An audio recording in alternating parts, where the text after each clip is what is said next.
Chào mọi người, rất vui được gặp lại mọi người trong channel của mình. Chắc cũng đã khá là lâu rồi ạ. Chắc là cũng phải là 5 tháng rồi mình mới quay lại làm video.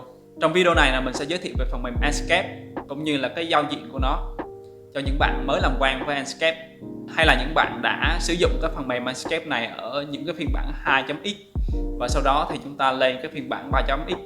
Thì mình nghĩ cái video này sẽ giúp ích cho các bạn làm quen với giao diện tốt hơn.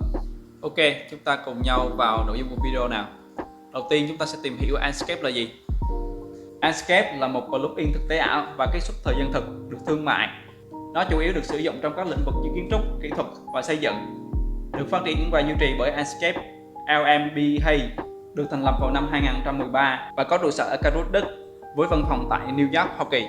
Enscape giúp chúng ta làm việc trực quan. Enscape sẽ liên kết trực tiếp với phần mềm dựng hình kiến trúc và giúp chúng ta truy xuất hình ảnh thời gian thực. Có thể đơn giản là khi mình vẽ gì trên phần mềm dựng hình thì bên phần mềm Enscape sẽ hiển thị giúp chúng ta hình dung ngay lập tức hình ảnh mô phỏng 3D diễn họa của nó.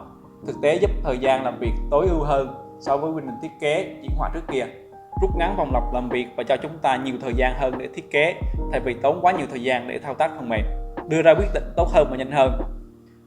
Khả năng xem xét và đánh giá quyết định thiết kế trong cái thời gian thực cho phép chúng ta làm việc hiệu quả hơn và dễ dàng chia sẻ kết quả với đội nhóm cũng như là đối tác hay là khách hàng. Làm việc ngoài công ty, Enscape cho phép chúng ta xuất hình ảnh 360 độ cũng như là mô hình trên web, giúp chúng ta làm việc với khách hàng một cách tuyệt vời để trải nghiệm công việc cũng như là sự khác biệt với đối thủ. Tại sao chúng ta nên dùng Enscape? Thứ nhất là phần mềm này rất là dễ học và sử dụng. Thứ hai là do giao diện đơn giản, thao tác thì ngắn gọn nên chúng sẽ giúp chúng ta tiết kiệm thời gian, và đồng thời phần mềm này rất là trực quan và nó có tính thời gian thật. Nó sẽ giúp chúng ta thiết kế một cách tối ưu hóa và hiệu quả hơn. Theo mình, đây là phần mềm cực kỳ hữu dụng và phù hợp với các bạn kiến trúc sư sáng tạo. Nếu bạn là một kiến trúc sư thiên về sáng tạo concept và phần mềm không phải là điểm mạnh thì đây là một lựa chọn lý tưởng. Trong video này mình sẽ không hướng dẫn các bạn cài Enscape. Các bạn có thể mua bản quyền tại website chính thức của Enscape. Chúng ta đến với phần thực hành nhé. Giới thiệu giao diện và làm quen với Enscape 3.0. Ok, mình vừa qua phần quan trọng nhất, đó là giúp chúng ta hiểu được Enscape là gì và tại sao chúng ta nên dùng nó. Giờ thì bật máy tính lên và chúng ta bắt đầu với việc làm quen với giao diện Enscape nào.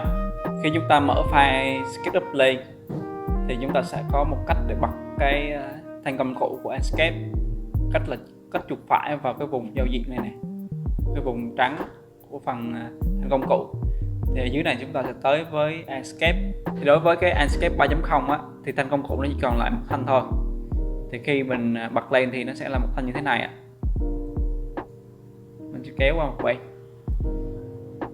Thì đầu tiên thì mình sẽ bắt đầu kích vào Start Enscape để bật ứng dụng Enscape lên. Và mình đợi cho nó load cái file của mình qua Enscape. Thì khi mình mở lên thì bên này Enscape sẽ thông báo cho mình một cái tab là đang xử lý cái file của mình xuất qua bên Enscape. Hiện tại nó đang là 60% và đang là export texture, có nghĩa là xuất cái vật liệu. Khi mà hiển thị lên như thế này thì mình cũng đã có thể quay và xem được không gian bên Enscape rồi. Có nghĩa là hiện tại nó đã load hết file qua bên Enscape rồi. Đây là khung hình chung của Enscape. Thì các bạn có thể thấy được có một cái nút câu hỏi bên này là Help Panel. Trong Help Panel này sẽ liên quan tới những cái phím tắt của mình. Thì có thể các bạn có thể bật lên đây đó để chúng ta biết những cái phím tắt. Thì ở đây chúng ta sẽ có những cái phím tắt như sau: W, A, X và D là các phím di chuyển.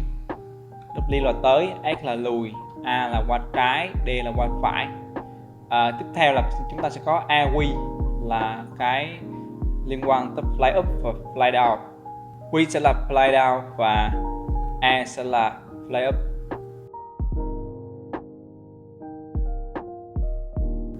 Và mình giữ cái chuột trái, nó sẽ là quay. Rotation, rotate, sẽ rotate, quay để nhìn theo những cái góc hướng của mình muốn. Tiếp tục là mình chọn giữ chuột phải thì nó sẽ là orbit, thì nó sẽ là xoay. Thì cái trục của mình nó nằm ở đâu á thì nó sẽ lấy cái đó làm tâm và quay xung quanh cái tâm đó. Thì ở đây là mình đang quay xung quanh cái lọ nước, hoặc là nếu mà mình quay xung quanh cái ghế thì nó sẽ như thế này. Quay ở chỗ cái bàn. thì đó là Opic. Mình cũng có thể giữ trục giữa để pan.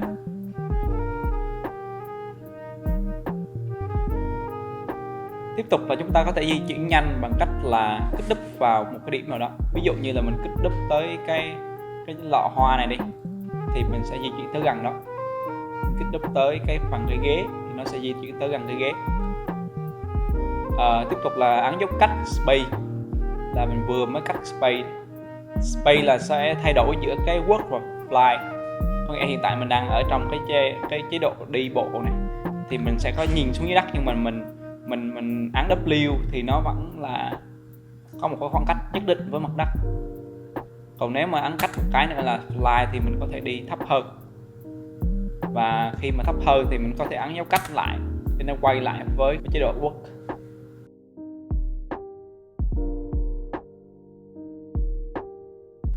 Tiếp tục là mình có thể thay đổi cái ánh sáng mặt trời bằng cách là ấn Shift và giữ chuột phải, chúng ta kéo qua trái và qua phải.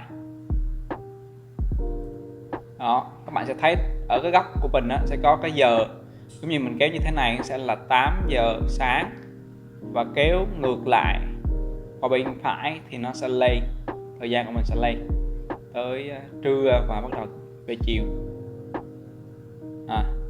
Đây là về phần thời gian. Thì đối với cái time of day này á, thì thời gian trong ngày á, thì chúng ta cũng có thêm một cái phím tắt nữa là UI. Hai cái phím trên bàn phím của mình là chữ U và chữ Y á. Chữ U nó sẽ là nghiêng về buổi sáng và chữ Y nó sẽ nghiêng về buổi chiều. Và thường thì mình sẽ không có dùng một cái UI như này lắm. Hầu như là mình sẽ sử dụng cái Shift và mình chọn chuột phải mình kéo. Tiếp tục là tới cái phím tắt là Pay Up và Pay Down. Thì Pay Up và Pay Down là hai cái liên quan tới việc mình next và vậy cái view mà mình gọi là cái view favorite, đây là view sở thích của mình đó. Thì hiện tại mình có set cái view sở thích, thành ra là mình sẽ kích vô hai cái nút này thì nó có thể quay qua những cái view sở thích của mình. Đó. Hiện tại là có hai view. Có nghĩa là về cái phần mà mình xem những cái view sở thích này á, thì mình sẽ hướng dẫn các bạn tạo những cái view sở thích này, và các bạn có thể chọn cái phím tắt này trong một cái buổi sau. Chúng ta cũng có một số cái phím tắt khác như là AC để close. Ví dụ như là mình sẽ chọn một cái nút bên này là render window setting đi, thì mình ấn AC nó sẽ thoát cái cửa sổ đó đi. Khi mình di chuyển á, mình ấn giữ W mình di chuyển á, thì mình có thể giữ Shift để tốc độ di chuyển của mình nhanh hơn. Các bạn có thể thấy được là cái tốc độ di chuyển của mình là như thế này này. Đấy, thì mình Shift là nó đi nhanh hơn. Và mình cũng có thể gọi là đi nhanh hơn nữa bằng cách là ấn Control và di chuyển, thì tốc độ nó cực kỳ nhanh luôn. Thì cái này nó sẽ sử dụng trong cái liên quan tới những cái khu lớn như kiểu quy hoạch, thì chúng ta có thể sử dụng Control.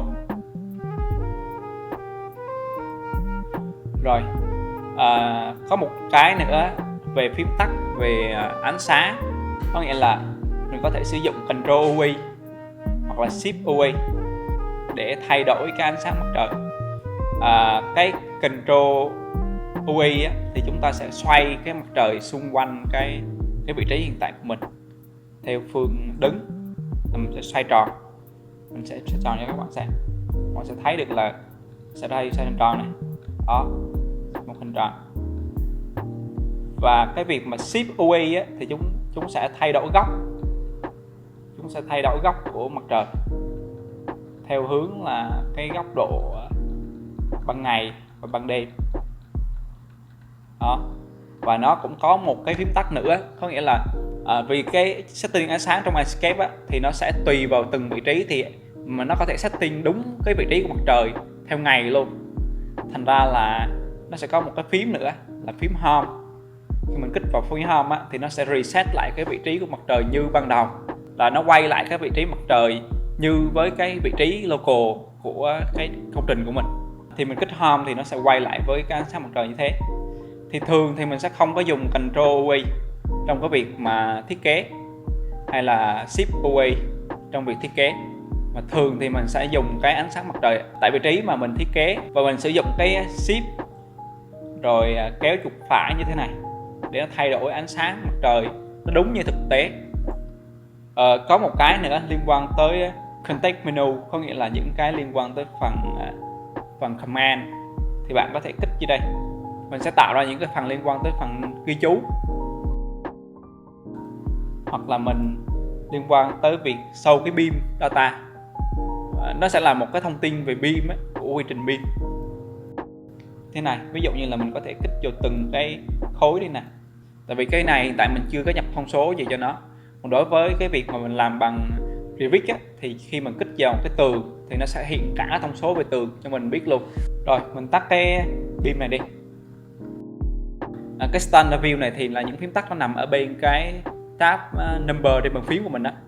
Thì mình có thể gõ những cái số giống như số 5 này, số 5 này là nó sẽ quay về mặt bằng tổng thể, và những cái số khác nó liên quan tới những mặt bằng khác. Thì hiện tại là mình đang có một cái đường khá là lớn, thành ra là nó đang hiển thị như thế này đó. Thì những cái góc về standard view thì mình sẽ quay lại với công trình của mình. Thì cái standard view đó thì nó sẽ liên quan tới việc mình render theo kiểu mặt bằng ấy, hoặc là những cái phối cảnh theo cái hướng là phối cảnh top view, rồi phối cảnh theo kiểu left view, rồi thì mình có thể sử dụng cái standard view này. Sau đây thì mình sẽ hướng dẫn các bạn di chuyển trong cái không gian Enscape này nhé. Thường thì mình sẽ thấy các bạn sẽ sử dụng cái chuột phải á, và xoay như thế này.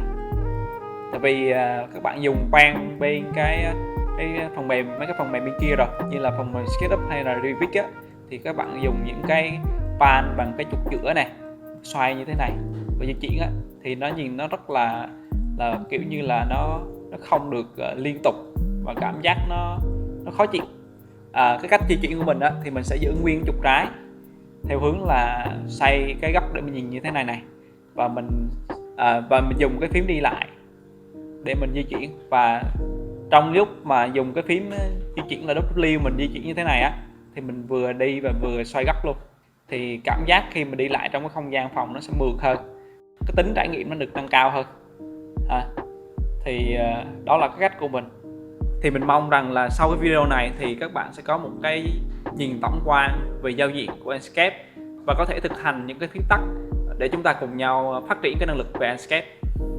Mình hy vọng rằng sau video này thì chúng ta sẽ trở thành những người bạn cùng nhau đồng hành trong một số lĩnh vực trong cuộc sống. Tạm biệt các bạn.